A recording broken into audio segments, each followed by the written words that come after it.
Hello friends, आज हम लोग क्लास 12 पॉलिटिकल साइंस के एक महत्वपूर्ण प्रश्न को समझेंगे जो अक्सर बोर्ड एग्जामिनेशन में पूछा जाता है। तो आइए शुरू करते हैं। पहले प्रश्न को समझते हैं। प्रश्न है, the cold war produced an arms race as well as arms control. What were the reasons for both this development.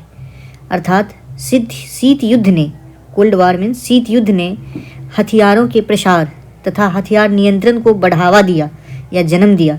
इसके पीछे क्या महत्वपूर्ण कारण था। आई होप आप लोग क्वेश्चन समझ गए।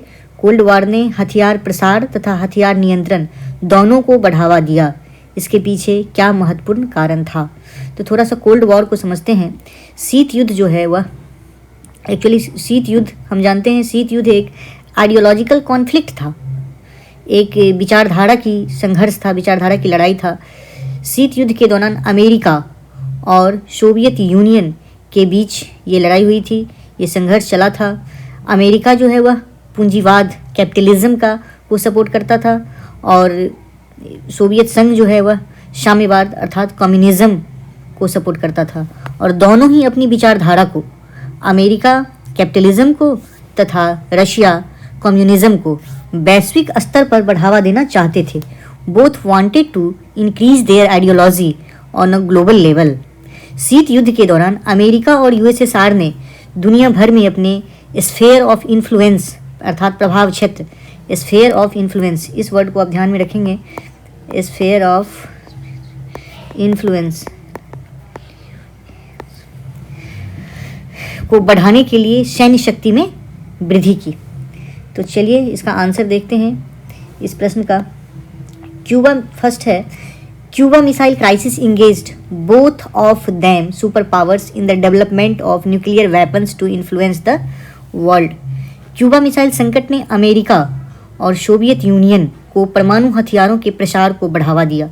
यह प्रसार दुनिया को प्रभावित करने के लिए था। It was for the sphere of influence on global level। Is that clear? First point आप समझ गए होंगे।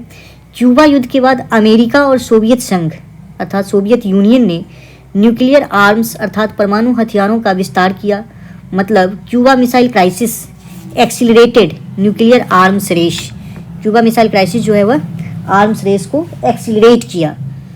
मिसाइल तकनीकी में नवाचार हुआ जिससे ICBM intercontinental ballistic missile जैसी हथियार प्रणालियाँ विकसित हुई। ICBM जो है वह अर्थ के ऑर्बिट में जाकर के अपने टारगेट पर निशाना लगाता है। एक ऐसा मिसाइल है, इसका रेंज भी बहुत ज़्यादा है। जैसे हमारे देश में अग्नि 3, अग्नि 4, अग्नि 5 इस तरह के जो मिसाइल्स हैं, अग्नि मिसाइल जो हैं वही ICBM रशिया के पास था। दूसरा पॉइंट समझते हैं। US dropped nuclear bombs on the cities of Hiroshima and Nagasaki with the intention to stop Soviet Union from making military and political gains in Asia. बहुत ही अच्छा पॉइंट है ये। अमेरिका द्वारा जापान के शहरों हिरोशिमा पे 6 अगस्त और नागासाकी पे 9 अगस्त, 9 से नागासाकी 9 से 9 अगस्त याद रखिएगा, पर परमाणु बम गिराने के पीछे का मुख्य उद्देश्य सोवियत संघ को एशिया में सैन्य और राजनीतिक लाभ से रोकने जैसी राजनीतिक चिंताएं भी थी। सेकेंड वर्ल्ड वॉर के दौरान my dear friends, second world war के दौरान हुए याल्टा सम्मेलन, फरवरी 1945 में याल्टा सम्मेलन होता है। याल्टा सम्मेलन के कारण सोवियत यूनियन को एशिया में अपना प्रभाव बढ़ाने का मौका मिला। हालांकि अमेरिका भी एशिया में अपने प्रभाव को, स्फेयर ऑफ इन्फ्लुएंस को बढ़ाना चाहता था।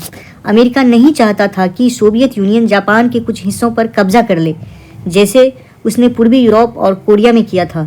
इसलिए अमेरिका ने परमाणु बम गिराकर जापान को सरेंडर अर्थात आत्मसमर्पण करने के लिए मजबूर किया ताकि सोवियत यूनियन को जापान में कोई भूमिका ना मिले।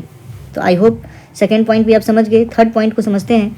Both the powers were not ready to initiate a war because they knew that destruction from these will not justify any gain for them.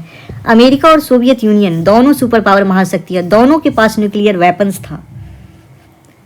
Direct war प्रत्यक्ष युद्ध शुरू करने से इसलिए वो हमेशा बचते रहे क्योंकि उन्हें यह स्पष्ट था कि अगर ये दोनों डायरेक्ट वॉर करते हैं तो डिस्ट्रक्शन अर्थात विनाश निश्चित है। न्यूक्लियर वार में होने वाला विनाश किसी भी राजनीतिक या सैन्य लाभ को उचित नहीं ठहरा सकता। हालांकि दोनों प्रत्यक्ष सैन्य संघर्ष में नहीं उलझे बल्कि प्रॉक्सी वॉर देखने को मिला, जैसे कि कोरिया युद्ध, वियतनाम युद्ध। क्यूबा संकट में तो आमने सामने हो गए, लेकिन समझदारी दिखाई और डायरेक्ट वॉर नहीं किए।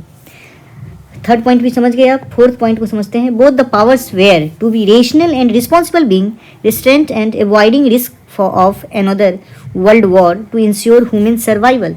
अमेरिका और सोवियत यूनियन दोनों ने शीत युद्ध के दौरान समझदारी और जिम्मेदारी का परिचय दिया ताकि मानवता के अस्तित्व को सुनिश्चित किया जा सके और एक और वर्ल्ड वॉर से बचा जा सके। क्यूबा संकट में आमने सामने तो हुए, लेकिन दुनिया को बर्बाद होने से बचा लिए। फिफ्थ पॉइंट को समझते हैं। Hence both the super powers decided to limiting certain kinds of nuclear and non nuclear weapon by signing various significant agreements within a decade.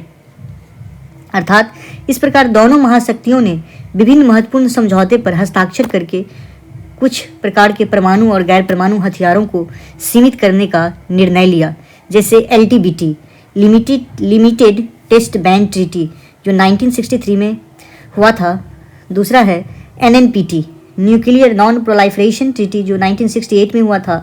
Third है ABMT anti ballistic missile treaty जो 1972 में हुआ था। तो I hope you all have understand the answer of this question. शीत युद्ध ने हथियारों के प्रसार को बढ़ावा दिया तथा हथियार नियंत्रण को भी जन्म दिया। इसके पीछे क्या कारण था? आई hope you all have understand. Thank you.